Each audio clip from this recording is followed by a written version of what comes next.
Good evening, good afternoon, good morning, wherever you are in the world today. Yes, My name is please. Maryam, and I am the host of television, as you already know.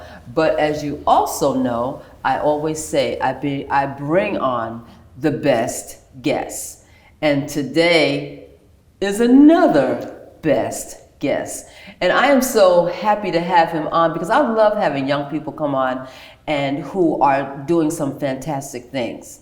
And this young man wrote a book that really caught my attention, and he was referred to me by a mutual friend, Mr. Tut. I want to thank you for introducing me to him. But what struck me was the title, Purposely MisEducated, a doctrine on escaping mediocrity. Yeah. I like that. I'm going to let the brother introduce himself so we can get into the conversation. Oh, wow. I can't begin to thank you enough for the opportunity. It's rare that in my age bracket that we find people of such, I want to say, high standards to bring us in and give us, people like me, a platform to display our intellect. So I want to say, I want to thank you and your staff for just allowing me the opportunity. To the world, my name is Shalil Canzater from Essex County, New Jersey. I'm the third oldest child of my mother's 10 children, 5 boys, 5 girls. Right now, 3 of my mother's 5 sons are serving time in the Essex County Correctional Facility. As a matter of fact, one just went down for murder. The other 2 are co-defendants in the armed robbery, eluding of the police, and possession of an unlawful weapon. Both of them just were sentenced to 7 years, and they are both under the age of 21 years old. Oh. So yeah, I grew up very impoverished. But in terms of introduction, I can't even take the credit because it's all God's work. I guess I'm just a vessel that He speaks through for the people. But in terms of my name, it's just Shalil Canzater. So, well, let me ask you this question. What made you give this title, Purposely MisEducated? Because let me tell you something. See, I understand that. Yeah. Because I worked as a parent activist when I closed, because I owned and operated a licensed daycare center and elementary school for 10 years. Oh, and when I closed it, I started working as a parent activist in the public school system. And in the public school system, they were, and still are, miseducating our children. Yeah. So I was able to relate to this. So what made you give this book this title? Well, as a child and a product of the No Child Left Behind school law. Oh, I remember that. They left a lot of children behind too. Yeah, so I realized early how I was being pushed through school. Now, I would say that I do understand that everything starts at the home, right? But in order for the home to be in shambles, it has to be a reason. And the passed down trauma and the passed down, I would want to say it in a very respectful manner, the passed down miseducation through systems just returned back to the child. So if my father was miseducated, my father was a young parent, my mother was a young parent, we're talking 17 and 16-year-old people. Now they have a baby, so we have babies raising babies, and they're trying to do their best with the little bit of knowledge they got. So the home is in shambles. Right? It starts at the home. My mom get hooked on drugs. My dad, he make his exit. They don't see eye to eye. So now, what's supposed to be the village, right, is disrupted. Drugs coming into the community, break that village up. Now we rely on school. I go to the school, I don't get the education I need, which means I don't get the tools I need to build the life that I truly desire. And when you miseducate a child, you create a criminal. So my title was based off the miseducation of a child through his household, through the neighborhood, through school. You want to know something? You just said so much, because I'm relating to everything that you said. Yes, it does begin in the home. However, if you are a teacher and you're working in the school and your heart is there, whatever is going on in the home, you're going to be able to identify and help that student. And the reason why I say that is because when I owned my school, I realized that how important the teacher is to a young person, giving them the guidance that they need, no matter what they're going through. Yes, ma'am. You know, and so, and then the other thing is, I wrote my book, Broken Spirit, Let It Go So You Can Grow. And this book, title. Thank Praise you, and be to Allah. this book is about brothers and sisters, the brothers and sisters that I worked with in the prison system, and how I recognize that poor education equals incarceration. Yes. Because a lot of the brothers that I worked with, they didn't have their high school diploma, or they had their high school diploma and they were pushed through the system and they couldn't read. And it really hurts, right? Because I tell people all the time, I had the opportunity, all glory and grace belongs to God. I had the opportunity to do a lecture at Cheney University. And the students were so stunned because I told them, I said, I'm just gonna give you guys some numbers. I said, I was born in 1988. I didn't graduate high school until 2008. Here before I stand before you a business owner. I stand before you a published author. I stand before you a man of many accolades and achievements, all through the mercy and grace of God. However, it is possible. But I did tell them the struggles of not having an education will derail you in more ways than one. Because without education, it's impossible to do anything, right? So I go from being retained to having my desk placed outside of my classroom because I didn't know how to articulate myself. It wasn't that I was stupid or incompetent. I just didn't know how to say I needed help. I'm coming from a place of complete chaos as a child. Yeah. Complete chaos, homeless, sleeping outside with my mom, sleeping outside with my family. You know, I was starting school late. So I'm coming from a place of just complete chaos. And when I get to school, I don't have anything I need really. You know, my clothes is bad. I don't feel good about myself. I grew up with very low self-esteem. Very shy, very timid child, you know, watching his mom be abused and so on and so forth, like many other of us who have came from, I would say, severe poverty in any sense. But when you get in school and you try to learn, but you're tired, you're hungry, right? And as a baby, you can't identify with those emotions. Right. So you're constantly seeking for attention. Yes. Well, what teachers would say you're seeking for attention when it's really just help.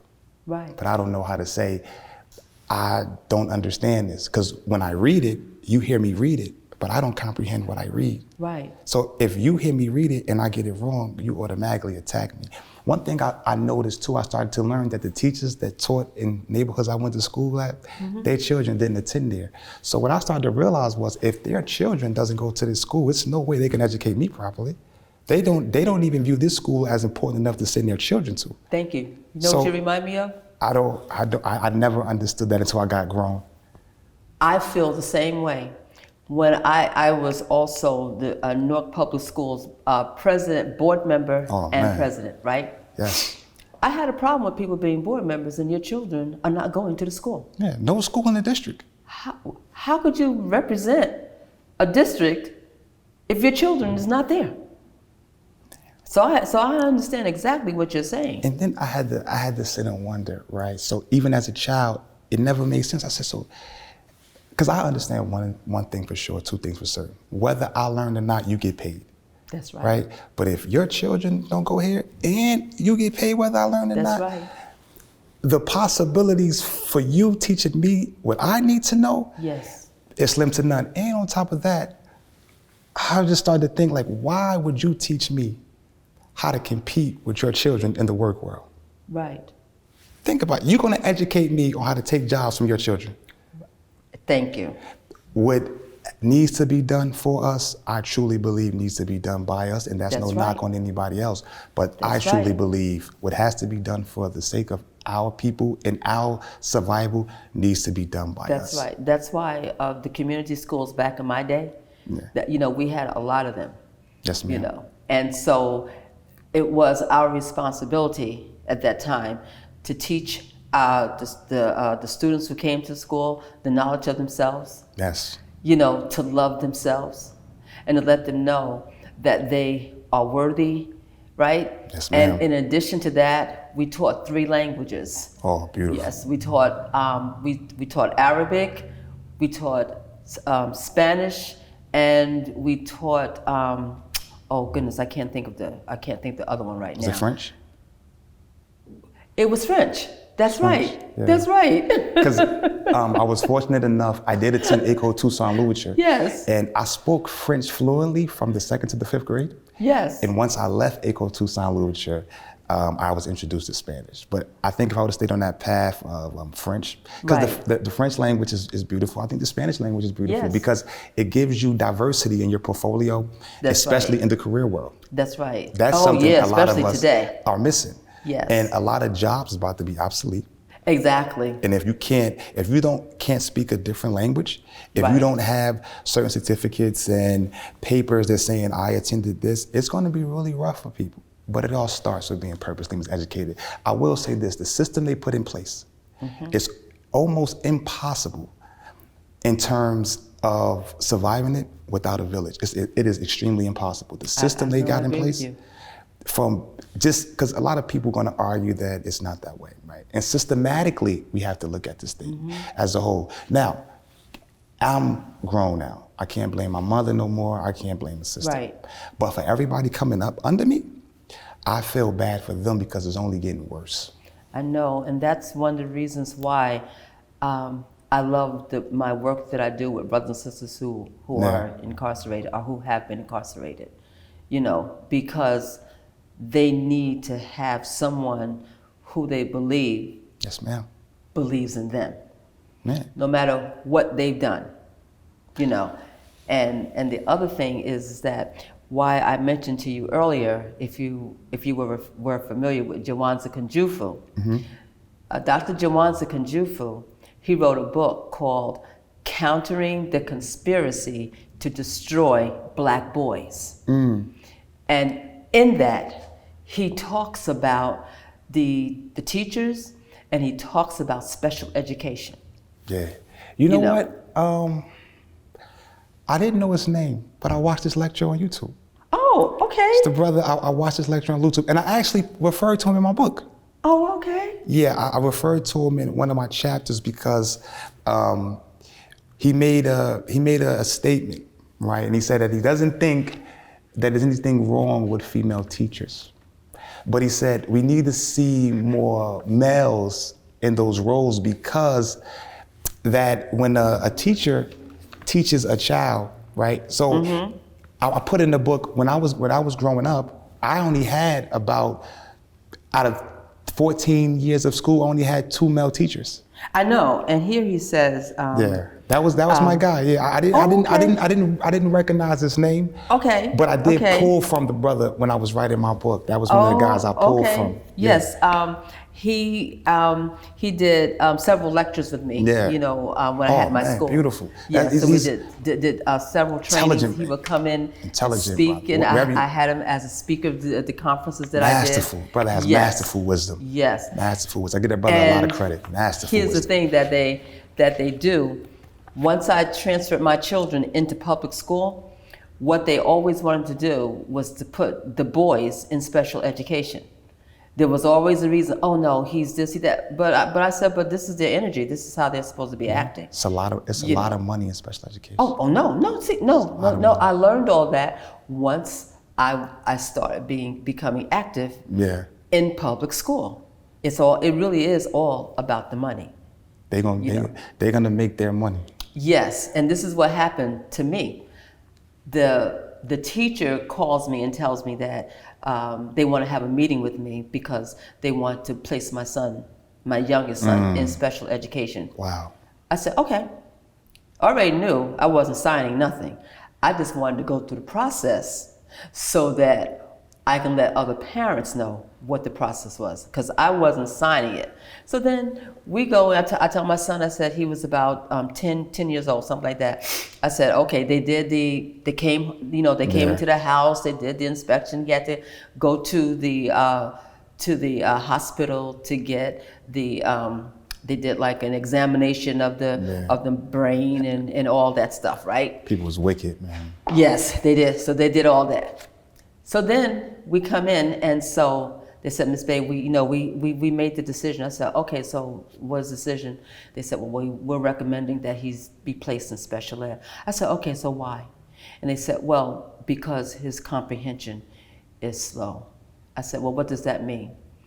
Well, they said, well, he doesn't comprehend as well, and plus he doesn't get along with his peers or whatever. I said, well, yeah, but he's only 10 years old. I said, but let me understand this, what you're saying. You're saying that his comprehension is slow. So what you're saying is, if you give me 2 + 2, and I get it 4, and then he does 2 + 2, and he gets it 15 minutes later, but he still gets it. So that's why you're saying that he needs to be placed in special education, right? I said, no, because he still got it. He got it. Wicked, I said, everybody learns at their own pace. Yes, ma'am. And then I said, I went to the school that you want to refer him to for special ed. I said, if he goes there, he will be in special ed because of how you guys have it set up. Yeah. I said, I'm not opposed to special ed. Yeah. Because a lot of our children need that, but this one does not, and so he's not getting into special ed. You know what? I really want to commend you for just fighting for your child, because they label these kids with all these indeficiencies, and for the most part, none of them are learning disorders. Right. ADHD is not a learning disorder. Okay. It's not. If you look it up, it's not a learning disorder. It's really funny when you get. 'Cause I have a nephew, and they diagnosed him with ADHD. Okay. But what I learned was, so you would lock, let's say for example, you lock his father up for selling drugs. Mm-hmm. You turn around and diagnose his son with ADHD. Mm-hmm. Now you lock the father up for selling drugs. The son just got diagnosed with ADHD. You turn around and give his son the medicine for the ADHD that's a molecule away from crack. Mm-hmm. The medicine in ADHD is 1 molecule away from crack cocaine. Yeah, and there were so many children that was taking that. They put these kids on this medicine, and now these kids are in these classes stuck like zombies. They're like zombies. Stuck. Yes. These kids are actually high. Yes.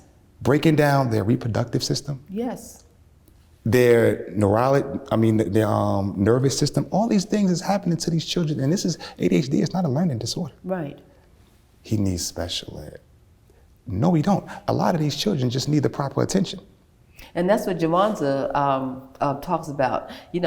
He talks, one of the things that he had said, when I first met him, he was talking about this. He said that boys learn differently from girls. Yeah. Boys are all over the place. They jump, this is their energy. Girls, we just sit down. We're just not designed to sit down for 4 hours and listen to a lecture. Men are not designed not designed like that. Especially little boys. They have testosterone. They are active. They gotta release that. They gotta release all that. Exactly. And so, but now you're putting them on a drug? They put these babies on drugs that sedates them and makes them just look droopy and sit all day. So and what are they learning? They learn absolutely nothing. They're not learning anything. And then they teach them at such a rate, at such a pace to where it's almost impossible for them to ever be intelligent. That's right. I'm not gonna lie, and this is no knock on the school I went to, because I don't think the school system is totally wrong. Mm-hmm. Bias, yes. Yes. Systematically, denial for certain people, yes. But I sincerely didn't learn anything until I got out of school. Mm-hmm. I think in 8th grade, I had a teacher, her name was Miss Knight, phenomenal woman. She worked with me day and night. That's my English teacher. She made me believe that I was a stud in the classroom. Yes. Miss Knight phenomenal teacher. I had a teacher named Miss Shamu. She was my math teacher, right? Phenomenal teacher, but that teacher allowed me to go in her class and go to sleep 4 marking periods in a row. Because I wasn't confident. I didn't like math. I despised it. Right. I liked nothing about it. I hated, when I started getting into algebra and I hated it.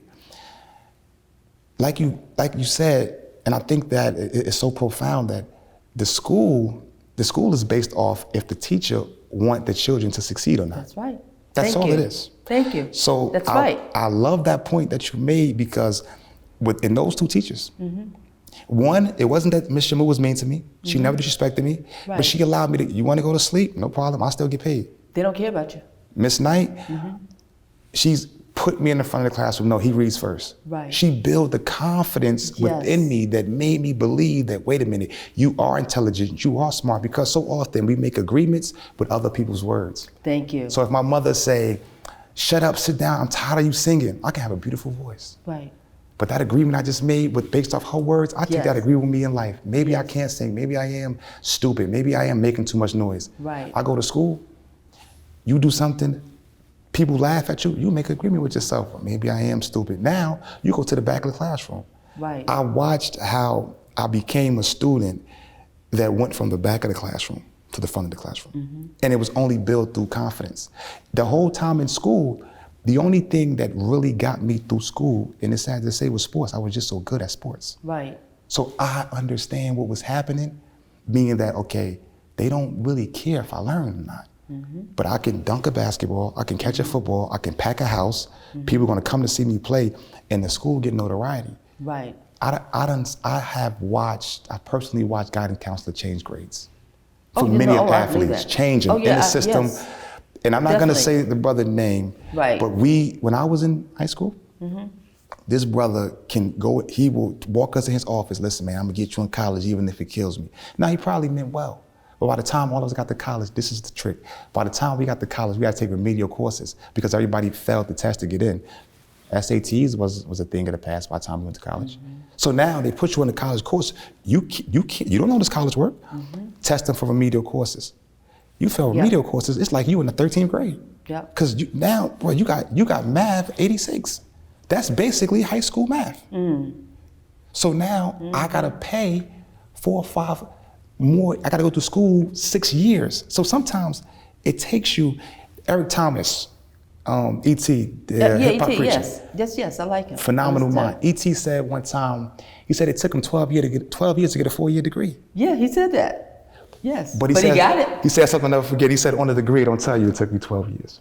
It just say I got my degree. Yeah. I say that to say that even though I was pushed through school, I made it through. Because when you get to the degree or you get the diploma, it doesn't say he went to school for 7 years to get this 4-year diploma. That's right. Praise be to God. Plus he got his doctorate, he got his degrees and everything. So he put that work in like he's supposed. But you know what you remind me of? I'm listening to you because I'm going back to my active years, with my children when they were in school. I remember my son brought home a paper.